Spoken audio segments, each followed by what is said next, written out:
Find Your Dream Job, the podcast that helps you get hired, find the career you want, and make a difference in life. I'm Mac Pritchard, founder and publisher of Mac's List. To get your dream job, you need clear goals, great skills, and a good network. You also have to know how to look for work. One of the best ways to get good at job hunting is to talk to people who do it well. That's why once a month on our show, I interview a Mac's List reader who found a job they love. Our guest shares how they did it and offers their best job search tips. Our guest today is Mariana Lindsay. She's the Urban-Rural Connection Coordinator at the American Leadership Forum of Oregon.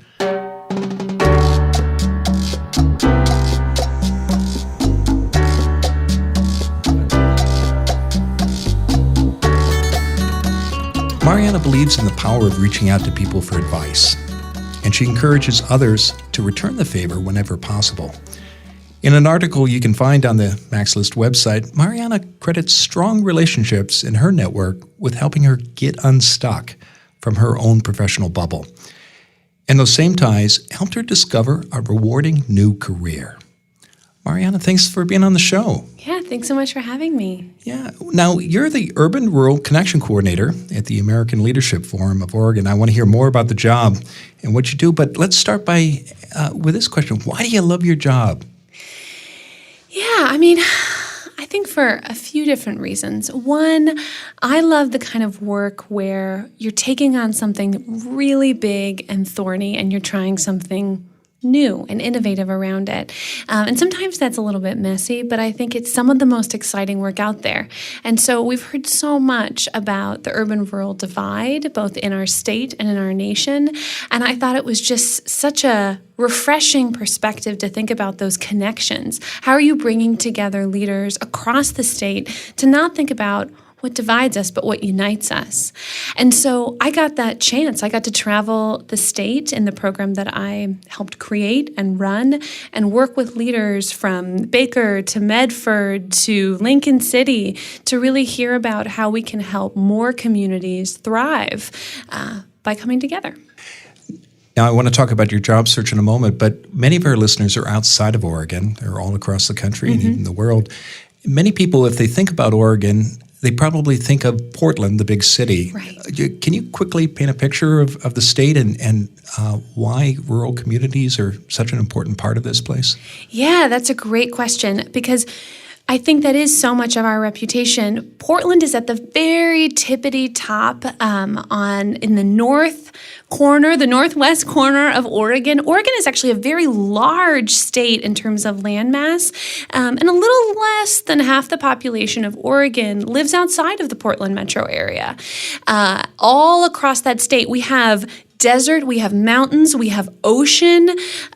We kind of geographically have it all, which makes for a really diverse series of perspectives and communities across our state. Many of them are pretty small. We don't have very many major cities, or I should say major cities is a relative term, but compared to Portland, most of our spaces are much smaller. So I think Oregon is so much wider than what we kind of initially think when we think of Portland, but you really got to get out there and explore it. And I know your job lets you do that.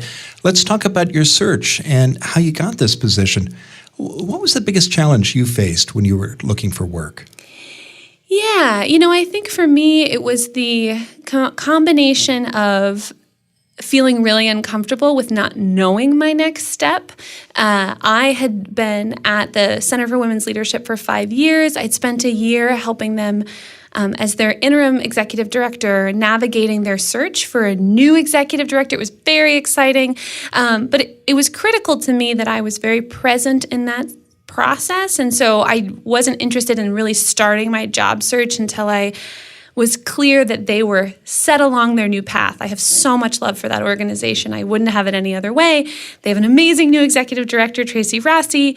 But because of that, I didn't have a next landing place. And that was new for me. I typically always had that next job I was going into. So that made me feel vulnerable, even though it was a decision that I actively made. And I think also the paths can seem limitless. You know, a lot of choices on job boards, where do I aren't there? even begin? And should I be an ice cream super? Should I work in tech? Should I go back to the nonprofit? Should I work in government? You know, I think there's paralysis analysis that happens too. So you're vulnerable and you have paralysis analysis, and it can be a dangerous cocktail where you don't know where to begin and your confidence is a little shaken. So I think those are the two hardest parts. So you left your last position on great terms. Mm-hmm. You felt good about what you accomplished there, and you set up your successor for success, but you didn't have a position. What made the biggest difference in your success as you looked for that next gig? Yeah, I did a couple things. One, and this is a privilege I have that I know a lot of people don't, but knowing I was going to do that about 6 to 8 months before I did it, I spent a fair amount of time budgeting out and saving the money to know that I had a pretty significant cushion, knowing that if I didn't have enough to pay my expenses, I would get nervous and just take the very first thing that came across my path. So I did that. I also set up a couple contracts with actually one with my former employer, and then I ended up working for my brother. He runs an auctioneering company. I was an MC. I had a couple things that made me feel like I was still in the space, the professional space, and then I had some money coming in every month. And I'm on the board of the ACLU of Oregon. I stayed very active on that board. I tried to actually ramp up the work I was doing because I knew I'd have the time and I really care about what they do. And so I knew that staying busy, staying in those professional spaces, whether it was a board or a contract, was really important for me. So that's how I kind of made myself feel a little more stable in the transition. Now, in your article for the Max List website, you talk about the power of reaching out to people in your network and asking them for advice. Tell us more about how that helped. Yeah, I think that this is one of the most critical things I've done in every job transition I've made. I think that, you sometimes get really lucky and can throw your resume into the pool and get that job, but so much of the way we connect and the way we find legitimacy is when someone knows us and can vouch for us, and can even tell us when something exists. I mean, a lot of it is that too, that there's so much out there that to even know what would fit with your skills, what team you would fit with, because so much of it too is you deciding relationally if you want to spend your time with those people and they want to spend your time with you. It's an intimate relationship to spend 9 hours a day or whatever it is with someone or a group or a team. And so I am pretty strategic about mapping out my networks. Both, I look at a couple different. I look at my professional. I used to look more at my education. I don't do that so much anymore because I went to school in another state. But I know for some people that's very valuable. I worked with Portland State students for a long time, and I encourage them to do that, so like professors. I also look at friend and family connections, and I start thinking about the sectors and spaces I want to be in, and then I just kind of free write names of like, okay, I know that my friend's boyfriend actually works in this space. I'm going to offer to buy him a cup of coffee. And I'm most comfortable offering to buy someone a cup of coffee just because then I feel like I'm giving something. Again, that's a place of privilege if you can budget out, $20 a month to do that. And then I would set myself a goal. So I'd say I'm going to meet with 2 people this week, and I'm going to sit down and just tell them, this is what I'm looking for. Do you know anything in this space? This is what I'm excited about. And a lot of it's dead ends. And sometimes it's a dead end that turns into the right thing 3 months later. You just don't know. But now someone knows you're looking, and they can help you know what's out there. Do you have any other questions that generally you ask people when you sit down for coffee? Do you have specific requests? How do you plan for a conversation like that? I imagine each one is different. Yeah, I try to be really thoughtful. I want to make really good use of someone's time. Some people I know really well, so I don't have to plan as much because I know their background. But I think it's really important to look into someone's background, not just what they're currently doing, but who they are holistically, right? Did they do this work 15 years ago that you're interested in, that maybe they could cue you into that network? Are they on a board, or are they volunteering for an organization that you want to be connected to? So I think really looking through someone's background so that you can ask them about the experiences and expertise they have that are relevant to what you're interested in. And then I prefer to see where the conversation goes. I know some people really want to say like, okay, make sure that that person connects you with 2 other people. For me, I'd rather it be organic. And if there's the right fit, if someone says, you know what, now that you mention that, you really need to talk to XYZ. And then I let it happen there. And then sometimes I allow it to kind of sit. And maybe like a week later, they reach out to me and say, you know, I've been thinking about it more. Because people just have different styles, and some people don't like being put on the spot. So that's what works for me, and I've been lucky enough that since I've been in the professional space for about 10 years, I feel like there are people I can call on, and I also do reciprocate. When someone reaches out to me, I make sure that I get it right on my calendar. That karma goes a long way. It does. Now, what didn't work during your search, Mariana? Well, I certainly didn't get every job I applied for. I think that's pretty common. I think that's common, but I think it's important to remember. I think we so oftentimes see the end of someone's search and we forget that they've had the same struggles that we've had, that they've applied for jobs they didn't get interviews for, they've applied for jobs where no one even emailed them back, right? And I think that's important to remember. And I think for me, it was staying grounded in what I wanted. I continued to have those thoughts of like, no, I just need to get a job because if I don't have a job for too long, then maybe people will think that I've been out of the game for too long. You know, all those kind of little nagging doubts that come up.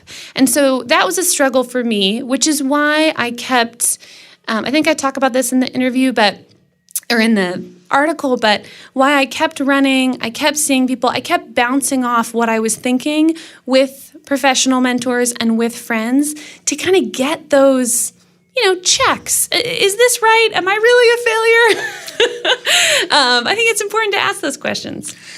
Now, you looked at a lot of job postings during your search. When you saw the one for the position you have now at the American Leadership Forum of Oregon, how did you know that was the right one for you? Yeah, I was lucky enough to get to meet with the team because I think that really matters. I saw the position and it excited me. I've done leadership development before, but this was something new with a very different group of people around a different topic that meant that I would get to travel and really sink my teeth into some of the data that excited me too in this dialogue around division and connection. But I also, once I'd had the initial meeting, asked to meet with the whole team. It's a small team. It was just 4 of us at the time, but I knew how important that was too. I mean, the work can excite you, but you all have to have the right fit with one another because those are your compatriots. So that was really helpful too. And I loved all of them and thought, all right, let's do this. And I also decided there's no perfect job, right? I think this is one of the struggles in that we feel like, oh, we have to take the perfect next step. We continue to take steps. You probably won't have this job forever. You'll have lots of different iterations of your career and time to explore. And so if there's 10 things you want to explore and you get to explore 2 of them in this job, great. You can explore 2 more in the next one. Yeah, I know you're about 10 or 15 years into your career, and we've known each other professionally for some time, and you've had different roles, fundraising, political organizing, and now your last positions have been about leadership development. Yeah. I've worn some different hats. Yeah. None of it's been boring. That's great. Well, what is your number one job hunting tip for our listeners, Mariana? And I don't want to belabor it, but I think finding those networks that you can tap into, even if you feel like, oh, I don't know anyone, really sit down, give yourself some space. There's someone who you can reach out to that can give you kind of another access point. Because I think so much of really thinking about your next job is getting access to those new spaces and those new circles. I think also it's okay to be a little uncomfortable, right? If there is a nonprofit you've dreamed of working for, well, go to one of those events. Start talking to people. Give yourself the goal of saying, like, I'm going to meet 3 people at this event, and then I can walk out. Or my favorite, bring a buddy. It is totally fine to bring a buddy, tell them what you want them to help you do, and go out and do it at one of those events. But without trying, it'll never work out. Excellent advice. Well, thank you, Mariana, for sharing your story. To learn more about her job search, visit maxlist.org/stories and check out the Max List website for dozens of other success stories. Every Friday, we add a new interview with a Max List reader who has found their dream job. Again, go to maxlist.org/stories. In the meantime, thank you, our listeners, for downloading today's bonus episode of Find Your Dream Job.